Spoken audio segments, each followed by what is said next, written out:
Ok, entonces ahora vamos a ver la última parte de cardiopatía isquémica. Vamos a ver las complicaciones postinfarto, el cual se divide en 4 categorías, que son las complicaciones postinfarto mecánicas, las complicaciones eléctricas, la insuficiencia ventricular izquierda y las complicaciones pericárdicas. En las complicaciones mecánicas, que diría que yo es la más común porque preguntan mucho en el examen, hay un cuadro. O sea, ese cuadro, sea como sea, no sé, hay que escribirlo, hacerlo, memorizarlo, tatuarlo, pero tenemos que saberlo de memoria porque preguntan full. Las complicaciones mecánicas suelen aparecer tras las primeras 24 horas del infarto, cuando el paciente ya se encuentra en situación estable y cursa con una inestabilización brusca. Debe destacarse la diferencia del aneurisma. Tiene las capas normales del ventrículo, del pseudoaneurisma, ruptura cardíaca contenida mediante trombo, cuyo tratamiento es quirúrgico. El pseudoaneurisma es una rotura incompleta de la pared ventricular. Entonces nos vamos al cuadro, ¿sí? Y tenemos, esto hay que memorizarnos, hay 5 complicaciones mecánicas muy importantes, que es la rotura cardíaca, la rotura del tabique intraventricular, la insuficiencia mitral, el aneurisma ventricular y el infarto de ventrículo derecho, ¿no? Entonces, los categorizan en 1, 2, 3, 4, 5, 6, 7, en 7, que es el tipo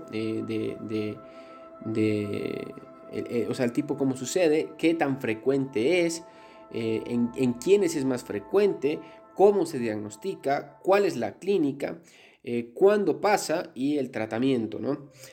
Si podemos rescatar algo es que el diagnóstico de todos es con ecocardiograma. El último, que es el infarto del ventrículo derecho, que podemos verlo también, por supuesto, con un electrocardiograma por un ascenso del ST con B3, B4R, que era el que poníamos del lado derecho, pero también con un ecocardiograma. El aneurisma ventricular se diagnostica con un ecocardiograma, la insuficiencia mitral se diagnostica con un ecocardiograma, la rotura de tabique se diagnostica con un ecocardiograma, y la rotura cardíaca, por supuesto. Entonces, como es algo mecánico, lo podemos ver por medio de imagen.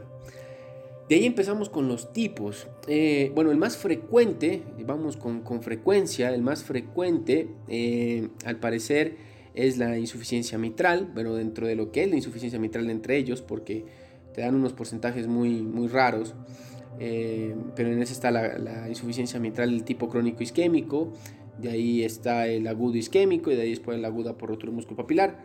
Pero de ahí tenemos dentro de, yo diría que los más frecuentes de todos es el aneurisma ventricular, que está dentro del 15%, y el otro que sería la rotura cardíaca, que está dentro del 2 al 3%.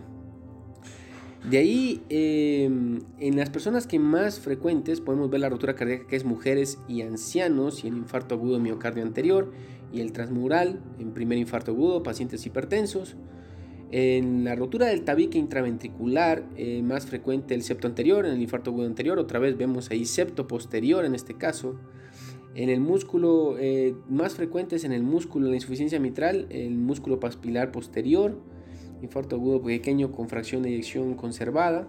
Bueno, en el aneurisma ventricular hay un infarto agudo anterior, oclusión de la arteria descendente anterior, localización apical, no predispone a rotura, circulación colateral, enfermedad multivaso. Bueno, no le veo muy útil todo esto, pero lo que sí tenemos que sabernos de memoria, porque lo preguntan mucho, es tanto la clínica como el tratamiento. Entonces, la clínica de la rotura cardíaca, ok, se rompió el corazón. Entonces, hay una disociación electromecánica, hay una desaparición del pulso, o sea, lo peor que te puede pasar, y depresión arterial con actividad eléctrica mantenida en monitor. No hay frémito a la palpitación cardíaca por el taponamiento cardíaco.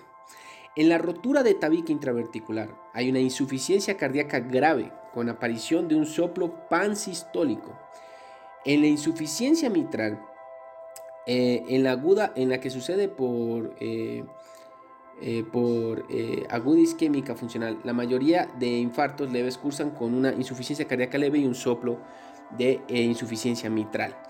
En la insuficiencia mitral causada por aguda por rotura de un músculo papilar, hay una insuficiencia mitral masiva, un edema agudo de pulmón y un shock cardiogénico con soplo de insuficiencia mitral, supongo. Y en la crónica isquémica, que también es funcional, en la clínica ocurre por dilatación del anillo mitral en pacientes que desarrollan remodelado ventricular. No dice absolutamente nada más de eso. En el aneurisma ventricular, la clínica es un doble impulso apical. En el electrocardiograma hay una elevación persistente del ST. En las complicaciones hay insuficiencia cardíaca, hay angina, hay arritmias ventriculares y hay embolias por formación de trombo en el seno. Y en el infarto del ventrículo derecho hay una insuficiencia cardíaca derecha aguda con hipotensión arterial y una ingurgitación yugular. Ya. La mayoría de ellos son tratamiento con cirugía. La rotura cardíaca es cirugía, dice parche. En la rotura tabique intraventricular dice cirugía, tratamiento médico. Definitivo es la cirugía. El tratamiento médico es con nitroprusiato y un balón de contrapulsación. En la insuficiencia mitral dice revascularización percutánea o quirúrgica, cirugía inmediata. En el aneurisma ventricular, cirugía. ¿Sí? Si la relación entre el volumen y el volumen está en la cavidad. Y el infarto de ventrículo derecho son fluidos intravenosos. El único que no es de cirugía son fluidos intravenosos contraindicados. Fluidos intravenosos contraindicados los diuréticos, nitratos intravenosos. Entonces la única que no tiene cirugía es el infarto de ventrículo derecho. De ahí nos vamos a las complicaciones eléctricas. En las complicaciones eléctricas hay 4 que rescatan, que es las arritmias supraventriculares, las extrasístoles ventriculares, las arritmias ventriculares y el ritmo idioventricular acelerado, el famoso RIVA. En las arritmias supraventriculares tenemos 3, que es la taquicardia sinusal, la bradicardia sinusal y la fibrilación auricular y flúter. En la taquicardia sinusal, frecuentemente por descarga simpática, implica peor pronóstico si es persistente, porque suele ser expresión de la presencia de disfunción ventricular. Debe tratarse con beta bloqueadores si es debida a descarga simpática sin insuficiencia cardíaca.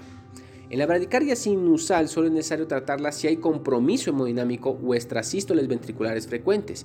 O sea, si hay bradicardia y hay muchas EB, no sé qué es EB, ya. Aumento de riesgo de torsada de Points. El tratamiento es atropina y si no es suficiente, implantación de marcapaso transitorio. Y en la fibrilación auricular y flúter, su presencia se asocia a peor pronóstico. Si se asocia a insuficiencia cardíaca, la digoxina es el fármaco frenador más utilizado. Si existe inestabilidad hemodinámica, se realizará cardioversión eléctrica. 2. Extrasístoles ventriculares. Se encuentran en la mayoría de los pacientes. Si son frecuentes, multifocales y tempranas, pueden desencadenar arritmias ventriculares sostenidas. Los beta bloqueantes reducen la actividad de los focos etópicos, disminuyendo por tanto el riesgo de dichas arritmias. 3. Arritmias ventriculares. En las arritmias ventriculares está la taquicardia ventricular sostenida, la fibrilación ventricular y la torsada de Points. En las arritmias ventriculares, la taquicardia ventricular sostenida, que es aquella que se mantiene durante más de 30 segundos o con inestabilidad hemodinámica que requiere cardioversión eléctrica, ensombrece el pronóstico, especialmente en pacientes con fracción de eyección baja. Si hay estabilidad hemodinámica, en el contexto del síndrome coronario agudo, puede tratarse con amiodarona o lidocaína. Como cualquier taquiarritmia, si existe compromiso hemodinámico, el tratamiento es la cardioversión eléctrica. La fibrilación ventricular es la causa más frecuente de muerte extrahospitalaria en el infarto agudo de miocardio. El tratamiento es la desfibrilación. El torsada de Points, secundaria a un QT alargado, siendo una causa del mismo la propia isquemia. Además, pueden contribuir a alteraciones electrolíticas como una hipopotasemia o hipomagnesemia y o antiarrítmicos. El tratamiento inicial es con sulfato de magnesio. Las arritmias ventriculares sostenidas en el contexto del infarto agudo de miocardio pueden clasificarse por fines pronósticos en primarias y secundarias. Las primarias son en las primeras 24 a 48 horas tras el infarto agudo de miocardio, aumentando la mortalidad hospitalaria y probablemente también la mortalidad a largo plazo. No obstante, no son indicación de implantar un desfibrilador automático. Las secundarias, después de las primeras 48 horas, se asocian a un peor pronóstico y son indicación de valor implante de un desfibrilador automático en prevención secundaria. Por último, el ritmo idioventricular acelerado, que el RIVA, es un ritmo de origen ventricular con un QRS ancho, habitualmente no taquicárdico, que está entre 60 y 120 latidos por minuto, y que indica reperfusión, por lo que no se asocia a peor pronóstico y no necesita tratamiento. Es más frecuente en los infartos agudos de miocardio inferiores.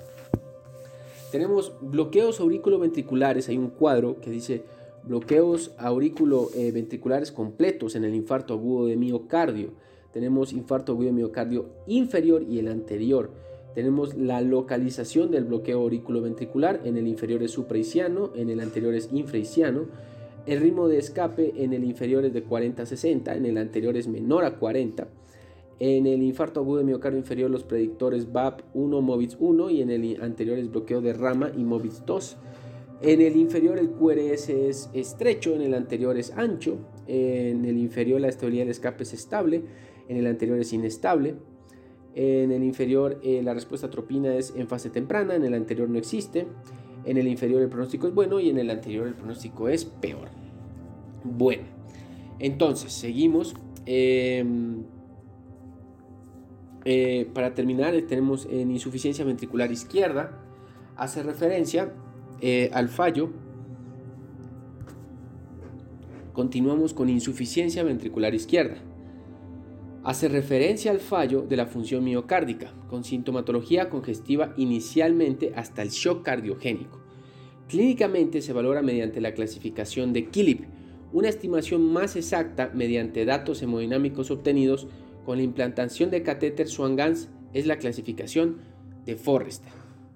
La clasificación de Forrester, aquí dice, es presión capilar pulmonar e índice cardíaco, que el índice cardíaco se calcula entre el gasto cardíaco dividido para la superficie corporal. Entonces hay, no sé, clasificación 1, 2, 3 y 4. En la presión capilar normal es normal, aumentada, normal. En la clasificación 3 es normal y el índice cardíaco está disminuido. Y en la última, que es la clasificación Forrester, la presión capilar pulmonar está aumentada y el índice cardíaco está disminuido. Ya. Entonces empieza a hablar sobre la clasificación de Forrester. Entonces dice, esto es más que todo relacionado con la insuficiencia ventricular izquierda. El grado 2 de Forrester corresponde a insuficiencia cardíaca. El 3 es el shock hipovolémico o el fallo del ventrículo derecho. Y el 4 es el shock cardiogénico. Ok, perfecto. Resumimos en la tabla 12 los diferentes tipos de shock en función de su patrón hemodinámico. Muy bien. El shock cardiogénico es la causa más frecuente de mortalidad intrahospitalaria. Son factores de riesgo de shock cardiogénico en un infarto agudo miocárdico, la edad avanzada, la diabetes, que el infarto sea extenso o haber padecido infartos previamente y que el infarto se presente con un bloqueo auriculoventricular completo, fibrilación auricular o clínica de insuficiencia cardíaca. La hipertensión arterial se ha asociado algunas veces a un mayor riesgo de shock cardiogénico, pero en otros estudios no se ha observado asociación significativa. Respecto a las extrasístoles ventriculares, ya sean monomorfas o polimorfas, aparecen prácticamente en todos los pacientes en los primeros días y no se asocian a un mayor riesgo de arritmias malignas ni de shock. El tratamiento del fallo ventricular depende de la causa. Reposición de volumen en caso de hipovolemia o infarto agudo de miocardio del ventrículo derecho, diuréticos y vasodilatadores si existe congestión pulmonar inótropos positivos como noradrenalina de elección en caso de shock cardiogénico. Si no responde, está indicada la implantación de balón de contrapulsación intraaórtico. En caso de shock cardiogénico, está además indicada la revascularización inmediata mediante angioplastia coronaria transluminal percutánea. Cuando la causa del shock sea la insuficiencia mitral, la rotura del tabique o la de la pared ventricular, está también indicada la cirugía correctora urgente. Como último, las complicaciones pericárdicas. Dos cuadros principales. En ambos casos, la presencia de derrame pericárdico contraindica la anticoagulación, como en cualquier pericarditis. Entre las complicaciones pericárdicas hay dos enunciados importantes, que es la pericarditis posinfarto, que se da en los primeros días, y el síndrome de Dressler, que es desde la primera semana en adelante. De acuerdo a la pericarditis posinfarto, más frecuente en los infartos agudos de miocardio transmurales, se debe a la reacción inflamatoria secundaria a la necrosis y se presenta con dolor pericárdico típico, roce a la auscultación y electrocardiograma típico de pericarditis. El tratamiento inicial se realiza con analgésicos, paracetamol, intentando evitar los AINES, salvo si no hay respuesta, porque retrasan teóricamente la cicatrización miocárdica. El síndrome de Dressler, desde la primera semana en adelante, parece tener una base autoinmune con fiebre e inflamación de serosas. El tratamiento se basa en aspirinas o AINES. Algo que no habíamos rescatado cuando hicimos el de cardiopatía isquémica y que no lo habíamos saltado es aquí abajo están lo que queríamos ver, que eran los tipos de shock en función de su patrón hemodinámico. Y como podemos ver, la piel, o sea, del paciente está fría, pálida y caliente y rosado. El frío y pálido se da en shock cardiogénico y en shock hipovolémico. En cambio, el caliente y rosado se da en distributivo, por ejemplo, en shock séptico, anafiláctico y neurogénico. En este caso, el índice cardíaco, que recordemos que es el gasto cardíaco dividido para la superficie corporal, en lo que es frío y pálido comparten que se baja el índice cardíaco. En cambio, en el caliente rosado, que es el distributivo, sube el índice cardíaco. Las resistencias vasculares periféricas, en lo que es el frío pálido, que es el cardiogénico y hipovolémico, suben las resistencias vasculares periféricas. Sin embargo, en el caliente rosado disminuyen las resistencias vasculares periféricas, o sea, en el distributivo. Hay una diferencia entre el cardiogénico y el hipovolémico, que es la presión capilar pulmonar en el cardiogénico sube, en cambio en el hipovolémico baja, pero en el distributivo es variable. La presión venosa central también sube en el cardiogénico y también baja en el hipovolémico, y también en el distributivo es variable. Bueno, con eso acabamos. Cancelar.